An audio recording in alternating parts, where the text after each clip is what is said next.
Vamos a ir compartiendo. Bueno, ya hablamos del tema sexualidad, ¿sí?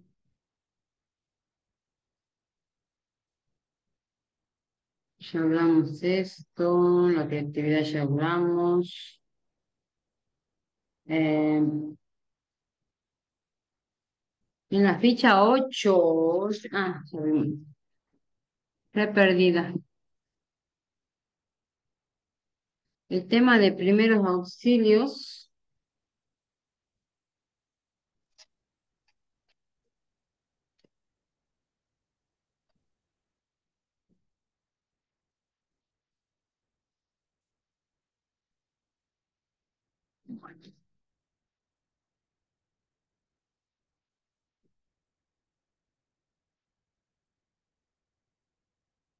Vamos a tener que ir nada más con el videíto.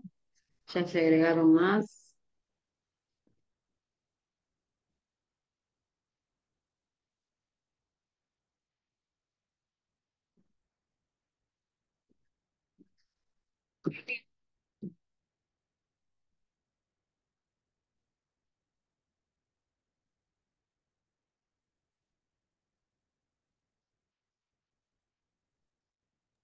Coloco el video, Mariana. Sí, sí, sí, el videíto nomás ya.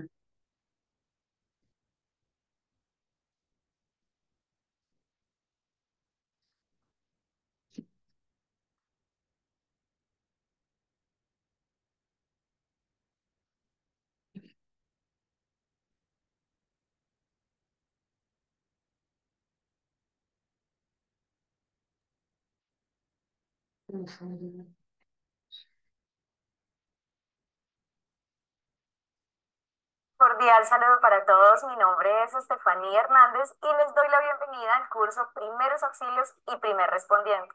Un curso que busca fomentar en cada uno de los participantes la cultura de prevención de accidentes y la atención de lesionados actuando como primer respondiente en situaciones de emergencias y urgencias. Los primeros auxilios son un paso esencial para brindar ayuda a quien lo necesita de forma rápida y eficaz y de esta manera prevenir lesiones graves y mejorar las posibilidades de supervivencia. Así que te invito a recorrer una a una todas las sesiones que componen este curso.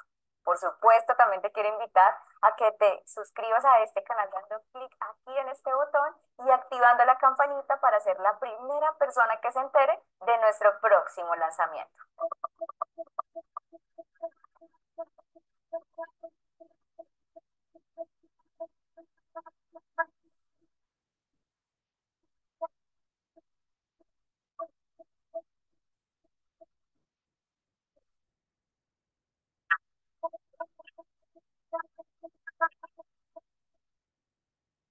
Veamos entonces la temática de esta sesión. Conceptos, objetivos, lineamientos éticos y legales. Conceptos. Primeros auxilios. Técnicas y medidas terapéuticas urgentes que se aplican a las víctimas de accidentes o enfermedades repentinas para salvarles la vida. Estos se caracterizan por ser prestados en el lugar del accidente de forma inmediata o lo más rápido posible, pero sobre todo utilizando únicamente los elementos que se tengan alrededor. Los primeros auxilios son la primera asistencia o tratamiento inicial que debemos brindarle a una persona que ha sufrido un accidente repentino o que se encuentra lesionado antes de que llegue el sistema de emergencia. Esto con el fin de prevenir la muerte o las complicaciones secundarias a esa lesión. De hecho, ante situaciones de emergencia con riesgo vital, se ha demostrado que el pronóstico de sobrevida de ese paciente depende de las acciones que se realizaron como primera respuesta y el tiempo que duramos para ejecutarlas. Emergencia. Situación de una víctima causada por una patología o accidente que requiere intervención inmediata porque compromete la vida. Es decir, existe un riesgo potencial de muerte si no se actúa efectivamente. Por ejemplo, en un paro cardiorrespiratorio y hemorragias. Urgencia. Al igual que la emergencia, es una situación de una víctima causada por una patología o accidente que requiere intervención rápida. Sin embargo, no compromete la vida. Objetivo. Los objetivos de los primeros primeros auxilios, entre muchos otros, son conservar la vida, evitar complicaciones, ayudar a la recuperación, asegurar un traslado oportuno y adecuado y motivar, lo más importante, la prevención. ¿Quién presta los primeros auxilios? Existen algunos perfiles profesionales en este tema, como los brigadistas, paramédicos y los socorristas. Sin embargo, cualquier ciudadano que tenga capacitación básica en primeros auxilios y primer respondiente, así como un adecuado entrenamiento, está en capacidad de ayudar a una víctima. Así que tú y yo podemos ayudar. Lineamientos éticos y legales. Así como en cualquier actividad o procedimiento en pro de la salud de una víctima, es muy importante tener en cuenta algunas directrices, como por ejemplo, demostrar respeto por la vida, dignidad e integridad de la víctima. No causar daño a la víctima. Considerar la salud de la víctima como mi preocupación más importante en ese momento. Proteger el carácter confidencial de todos los datos que me suministre la víctima durante esa actividad. Y algo muy importante, abstenernos de discriminar en cualquier modo a la víctima. Desde la parte legal en Colombia, el artículo 131 del Código Penal describe la omisión de socorro. El que omitiere sin justa causa auxiliar a una persona cuya vida o salud se encuentra en grave peligro, incurrirá en prisión de 32 a 72 meses. Es decir, estamos en obligación expresa de actuar ante una situación de emergencia en la posición de primer respondiente realizando técnicas de primeros auxilios. No auxiliar se traduce en delito y en caso de que no tengamos formación alguna en primeros auxilios, no solicitar ayuda, por ejemplo, activando el sistema de emergencias llamando al 123, también configura esta omisión. Por otra parte, es fundamental tener en cuenta el consentimiento informado, que para el caso de víctimas que requieren como tal de primeros auxilios, se va a expresar de manera verbal, siempre que no exista alteración del estado de conciencia. Es necesario que desde el primer momento de la ejecución de esos primeros auxilios estemos seguros de que la víctima acepta que la atendamos, ya que durante esas actividades vamos a tener la necesidad de tocar zonas anatómicas, manipular extremidades y retirar prendas de vestir. Asimismo, si la víctima es un niño, esperemos en el mejor de los casos que se encuentre acompañado de un adulto, puede ser el acudiente, algún familiar o al menos un testigo. Situación que también se puede repetir con el adulto, puede estar acompañado de algún familiar o de algún amigo. En este caso, podemos solicitar el consentimiento de una de estas personas. Así que no te olvides, debes estar explicando, preguntando y confirmando que se acepta la ayuda. En el caso de víctimas que no pueden responder o tienen alteración del estado de conciencia, el consentimiento está implícito en la situación de emergencia y tienes todo el aval de iniciar técnicas para salvar la vida de dicha víctima.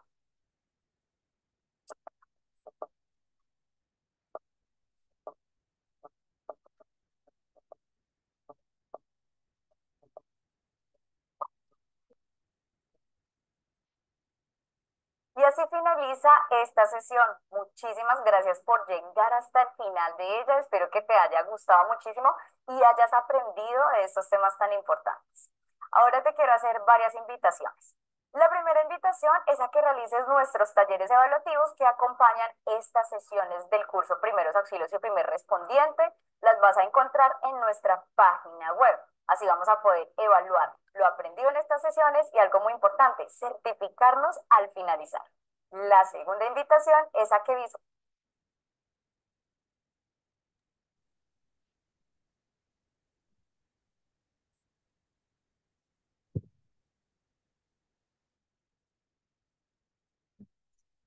Bueno, los primeros auxilios son importantes. eh, Creo que hoy en día tendríamos que tenerlo todo en cada familia, cómo actuar, toda la información posible para poder ayudar en alguna situación a nuestra familia o por el caso, en el lugar donde estamos, que todos tenemos que tener el conocimiento que a lo mejor podemos salvar una vida, ¿sí? Vamos a leer un poco, a ver si nos da tiempo para ver el otro videito. ¿sí? Los primeros auxilios son procedimientos simples destinados a ayudar a individuos en situaciones de urgencia, emergencia médica o enfermedad repentina. Generalmente son llevados a cabo por personas no expertas antes de que intervenga un profesional médico. Es importante destacar que para la realización de algunas maniobras, los primeros auxilios, se necesita capacitación específica, ya que de lo contrario se puede agravar la lesión. ¿Sí? La diferencia entre urgencia y emergencia. La emergencia es una situación extrema en la cual una persona corre riesgo inminente de muerte. Por ejemplo, hemorragia, pérdida de conciencia, electrocución, quemadura externa extensa, politraumatismo, heridas de arma blanca, heridas de arma de fuego, paro cardiorrespiratorio, asfixia por aspiración de cuerpo extraño, entre otros. En cambio, una urgencia es aquella situación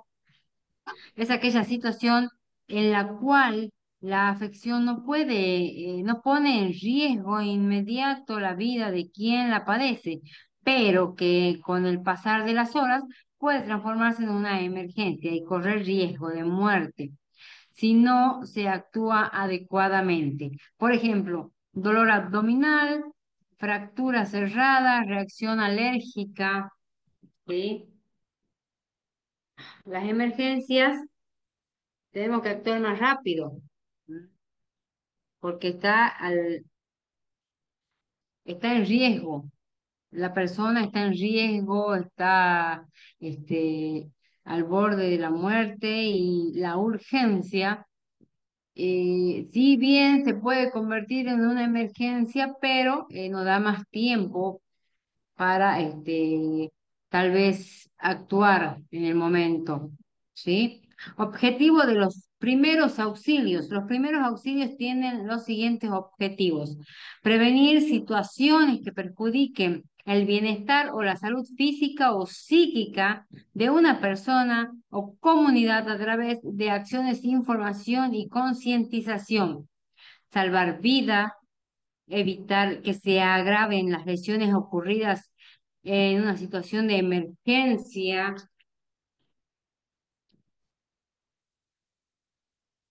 ayudar, ayudar a la recuperación de la persona afectada, intervenir para llamar a los profesionales de la salud, que es una de las primeras cosas que tenemos que hacer. Primero es calmarnos y después llamar a los profesionales de la salud. ¿Sí? Son primordiales.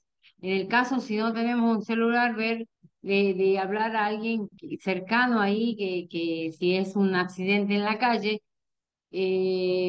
buscar a alguien que tenga un móvil, un celular, algo para llamar a los profesionales correspondientes. ¿Sí? Normas en general para prestar primeros auxilios, conservar la calma para poder actuar con serenidad, rapidez y seguridad. Esto dará confianza a la persona lesionada. Además, contribuirá a la ejecución correcta y oportuna de técnicas y procedimientos necesarios para prestar un primer auxilio. Evaluar la seguridad de la escena y los posibles riesgos que se encuentren alrededor de la víctima y que puedan afectar a la persona que la asiste. En estos casos, se debe priorizar la seguridad de quien brinda los primeros auxilios para que no se convierta en una nueva víctima. Actuar siempre que se esté seguro de lo que se va a hacer. Si se tienen dudas, es preferible llamar al teléfono de emergencia de la localidad, porque tal vez el auxilio no sea adecuado y contribuya a agravar a la persona lesionada. ¿Sí? Cuando habla de que no quiere que se convierta en una segunda víctima, yo vi por ejemplo, los bomberos, cuando ya ven que es imposible el incendio, y por más que haya alguien adentro gritando, no dejan que entre nadie más. porque ya ven que no tiene solución, entonces en vez de tener una víctima, van a tener dos. Se prioriza la vida del que va a actuar, ¿sí? Si ya ven que no se puede, que corre peligro, directamente no puede salvar, ¿sí? Lo que no hay que hacer, en los primeros auxilios existe una serie de acciones y mitos muy difundidos que son erróneos y resultan perjudiciales ante una situación de urgencia o emergencia. A continuación se presenta un listado de prácticas que se deben evitar si se pretende brindar los primeros auxilios en forma adecuada. ¿Mm? Como no arriesgar la vida, siempre revisar la escena, los peligros potenciales a la hora de asistir a una persona para que el auxiliador no se convierta en una víctima más. Es lo que le estaba diciendo allí. No entrar en pánico. Si estamos nerviosos, no podemos pensar adecuadamente y no podremos ayudar a quien lo necesita. ¿Ok? Para no entrar en pánico debemos respirar. Tenemos que respirar, es muy importante la respiración. Cuando uno respira profundo, sostiene un segundito, suelta suave, se oxigena el cerebro y allí ya podremos pensar cómo actuar, ¿sí? Primero debemos calmarnos, no entrar en pánico. No obligar a la víctima a moverse. La persona podría tener lesiones importantes, por ejemplo, en la columna, y si al moverlos se agrava la situación. No suministrarle agua ni otro líquido si se encuentra inconsciente. Al no poder manejar los músculos de la deglución, todo tipo de sustancia que se le dé a una persona inconsciente pasará a la vía aérea, es decir, a las vías respiratorias. Cuando están inconscientes, no le den agua a las personas, ¿sí? Acuérdense de eso, no le den agua. Las personas tienden a, rapidito primero el agua, ¿m? No se le debe dar agua. No administrarles medicamentos, solo los debe prescribir y administrar el médico, que será que evalúe correctamente qué tipo de padecimiento tiene la víctima.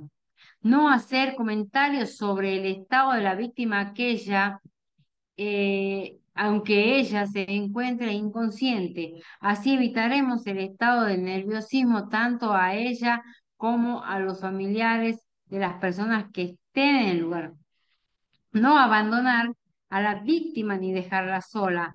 No tocar las heridas con las manos, boca o cualquier otro material sin esterilizar para preservar nuestra bioseguridad y evitar contaminar aún más la herida.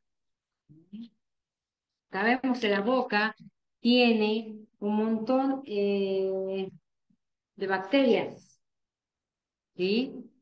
Tiene un montón de bacterias. Entonces no podemos estar soplando la herida con la boca. Antes, si bien se echaba el mertiolate, muchas veces uno se caía cuando era chica, yo me acuerdo, me caía, me echaba el mertiolate y me soplaban con la boca. Hoy en día no se permite eso. ¿M?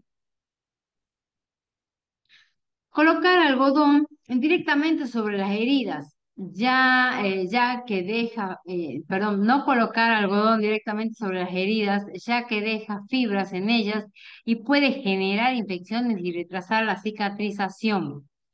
No limpiar la herida hacia adentro lo- para alejar los gérmenes. Los movimientos deben ser siempre hacia afuera, de adentro hacia afuera.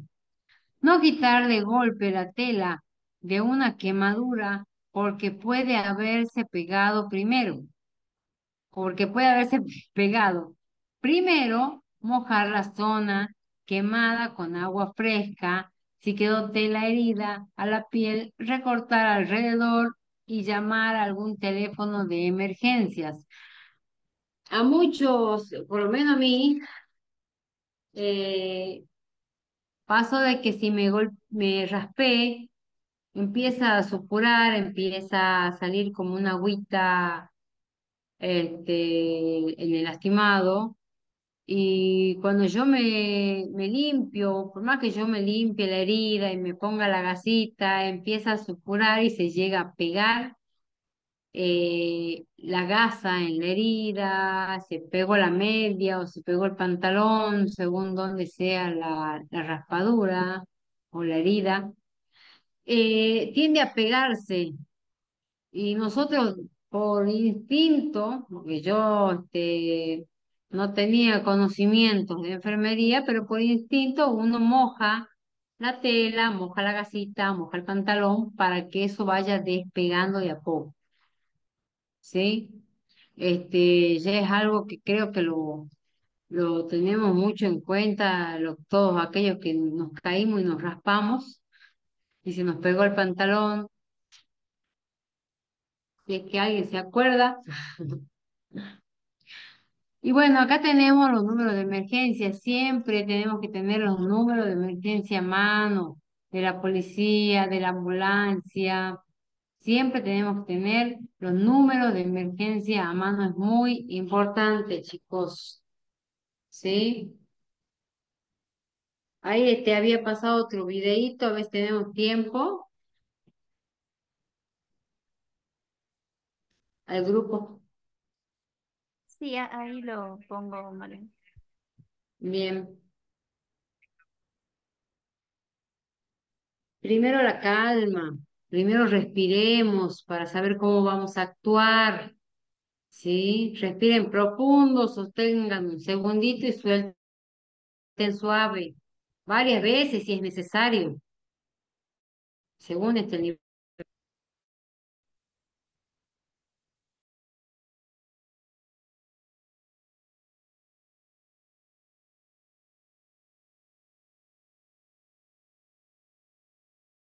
Dedicar unos minutos a ver este vídeo puede salvarte la vida. Hemos venido a los servicios de emergencia del Principado de Asturias. Estamos aquí en el Cuerpo de Bomberos y vamos a aprender acerca de primeros auxilios.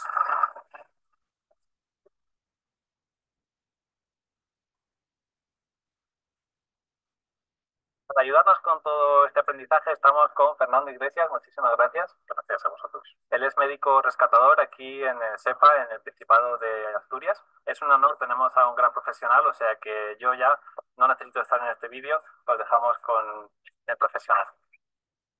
Bueno, pues lo que tenemos que hacer ante una situación en la cual haya víctimas, lo fundamental es seguir el protocolo PAS. PAS quiere decir proteger, alertar y socorrer. Es una forma de actuar que debemos tener siempre presente cuando haya una víctima del tipo que sea. La P es de proteger, porque lo fundamental es la seguridad siempre. No podemos acercarnos a una víctima a menos que nos encontremos en una situación al menos con los riesgos controlados, porque hay que evitar ante todo convertirse en una nueva víctima. Lo que hay que valorar siempre es tres cosas: el nivel de conciencia, la situación respiratoria y los signos de shock. Una vez hecha esta evaluación de la situación de la persona, hay que alertar. Es fundamental alerta. Hay que llamar al 112, que es el teléfono único de emergencias para toda Europa, incluso si tenemos que abandonar a la víctima. Por lo tanto, evaluamos a la víctima, alertamos y luego, hasta que llegue la ayuda, socorremos. La S de socorrer.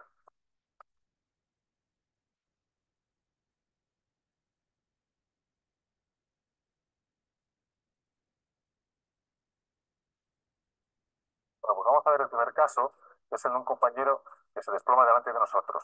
Entonces, siempre, antes de acercarnos a él, tenemos que comprobar que estamos en una situación segura, que el escenario es seguro. Una vez comprobada la seguridad del medio, nos acercamos y comprobamos el nivel de conciencia. Para ello, llamamos y estimulamos a la víctima: Rafa, Rafa, ¿qué tal? ¿Cómo estás?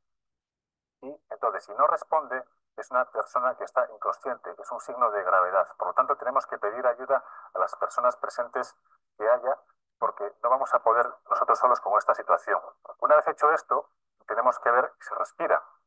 Para ello nos fijamos en sus movimientos respiratorios. Nos acercamos, hacemos primero la maniobra frente-mentón, que es poner nuestra mano en su frente si la víctima no es traumática, nuestros dedos en su mentón y hacemos una hiperextensión de la cabeza, repito, siempre y cuando no sea una víctima traumatizada. Una vez hecho esto, acercamos nuestra oreja a su nariz para oír y sentir la respiración y ver si tiene movimientos respiratorios.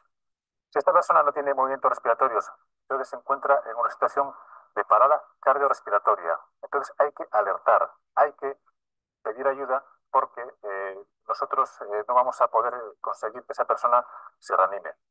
Una vez hecho esto, empezamos la RCP, que consiste en poner nuestras manos en el centro del pecho, entrelazadas con el canto de la mano.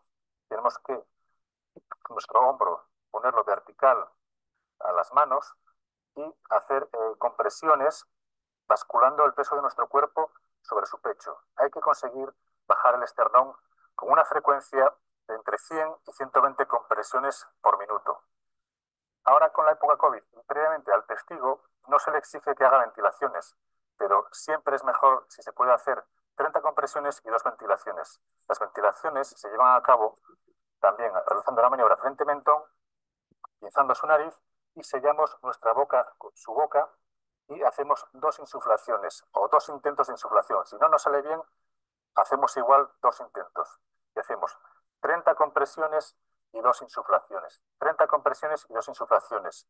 Y como dije antes, si no queremos hacer insuflaciones, hacemos solo compresiones hasta que llegue la ayuda especializada.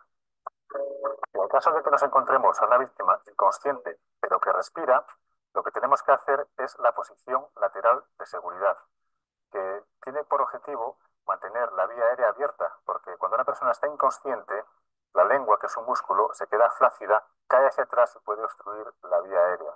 Con esta maniobra, además de mantener la vía aérea abierta, en el caso de que vomite, no va a aspirar el contenido gástrico, con lo cual es fundamental para una persona inconsciente, ya que puede fallecer por causas evitables. Entonces, una vez comprobada que la víctima respira, lo que vamos a hacer es colocar el brazo más próximo a nosotros en ángulo recto y el otro brazo detrás de su oreja. La rodilla, que está más alejada, la ponemos en ángulo recto y con nuestra mano en el hombro y en su rodilla le giramos hacia nosotros, de tal forma que se quede estable, apoyado en su rodilla y con la cabeza en la mano. Y siempre reevaluaremos a la víctima, comprobando que sigue respirando. En el caso de que deje de respirar, le pondremos boca arriba y empezaremos a hacer RCP. Siempre revaluando y siempre pendientes de la víctima hasta que llegue la ayuda. Vamos a ver en este caso lo que hay que hacer cuando una víctima tiene un accidente con un traumatismo grave. Como siempre, nos aseguraremos de acercarnos con condiciones de seguridad porque donde hubo un accidente puede haber otro. Entonces hacemos lo mismo. Nos acercamos, comprobamos el nivel de conciencia. Rafa, ¿qué tal estás? Te vamos a ayudar y si está inconsciente, nos fijamos si respira. En el caso de que respire, al ser un paciente politraumatizado con una sospecha de lesión medular hasta que se demuestre lo contrario, porque tenemos siempre que evitar agravar las lesiones, dejaremos a la víctima como está y la reevaluaremos continuamente.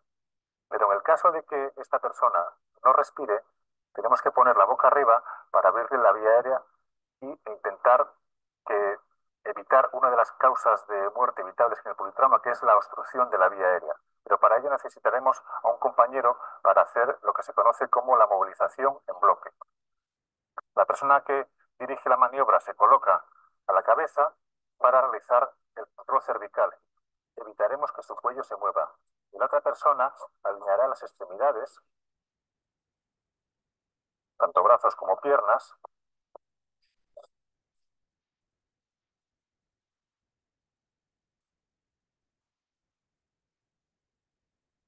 y posteriormente pondrá su mano en el hombro y la otra en la cintura. A poder ser, si hay 2 personas para la movilización en bloque, mejor. Entonces, a la de 3 se pondrá en posición lateral. 1, 2 y 3. Recolocamos la rodilla y a la de 3 en posición de cúbito supino. 1, 2 y 3. Ahora que está boca arriba, lo que hacemos es la insulusación mandibular para abrir la vía aérea y evitar que la lengua obstruya el paso del aire, que es simplemente proyectar el ángulo de la mandíbula hacia adelante. Esto es, y es el equivalente a la maniobra frente-mentón en un paciente politraumatizado. y esperamos a que llegue la ayuda y comprobamos si después de esta maniobra vuelve a respirar. Si no respira, comenzaremos RCP. En el caso de una fractura, no es mucho lo que vamos a poder hacer. Si es una fractura de un brazo, podemos hacer un cabestrillo para evitar que la extremidad pese y así limitar un poco el dolor. Si tenemos un analgésico como paracetamol o ibuprofeno, siempre es útil para aliviar este dolor. Entonces, como una venda elástica, que es algo que siempre hay que tener en nuestro botiquín, simplemente arrollamos la extremidad y la llevamos al cuello, sin más, de tal forma que ya no le pese la extremidad y que pueda liberar su brazo. Con unas tijeras cortamos el sobrante y ya está. Es muy sencillo. Si es una pierna la que está rota, pues allí simplemente tendrá que quedar en el sitio de la víctima y esperar a ser rescatada. En el caso de una herida con una hemorragia importante, hay que tener en cuenta que la sangre es muy escandalosa y que es muy difícil que nadie se desangre con una herida con sangrado externo, salvo que sea en los grandes vasos como las carótidas o las femorales. En cualquier otro punto es raro que la hemorragia sea importante, aunque veamos mucha sangre. Lo que tenemos que hacer únicamente es, con un paño limpio o si es posible con gasas que conviene tener en nuestro botiquín, es comprimir la zona de la hemorragia con 2 dedos a poder ser para que la presión sea más eficaz. Se realiza con presión y con ello la gran mayoría de las hemorragias se van a controlar. Una vez que deja de sangrar, con nuestra venda elástica haremos un vendaje de tal forma que mantenemos la presión sobre el punto. Hay que llevar también un poco de esparadrapo para cerrar el vendaje. Bueno, vamos a ver qué tenemos que hacer en el caso de una hemorragia masiva, generalmente por una amputación de una extremidad, que como digo, es raro que alguien eh, fallezca desangrado. Pero en ese caso, tenemos que saber hacer un torniquete. Con el vendaje elástico que usamos antes y con cualquier objeto alargado como un bastón de trekking, podemos hacer un torniquete en el caso de una amputación de una extremidad, de la extremidad inferior, lo haremos por encima de la rodilla y en el caso de la amputación del brazo por encima del codo. Si es una amputación de la pierna, por ejemplo, del pie, el torniquete lo haremos igualmente por encima de la rodilla porque es donde mejor se comprime. Entonces, con el vendaje elástico lo que haremos de esta forma. Dejaremos un buen trozo sobrante, empezaremos a enrollar la zona y haremos un nudo, sin más, un nudo simple. Colocaremos el objeto alargado, haremos otro nudo por encima y el efecto del torniquete se consigue girando el objeto alargado hasta que se da la hemorragia. Como el objeto alargado tenderá siempre a volver a su posición, hacemos un nudo en la parte anterior del objeto alargado y así anotamos la hora en la que pusimos el torniquete y comprobamos que no se mueva.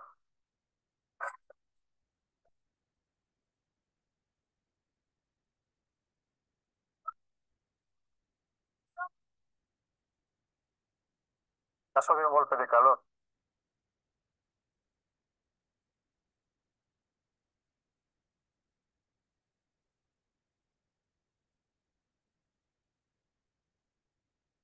Ya termina la sesión, Mariana, y ya continuamos el video en la otra parte. Ah, bueno.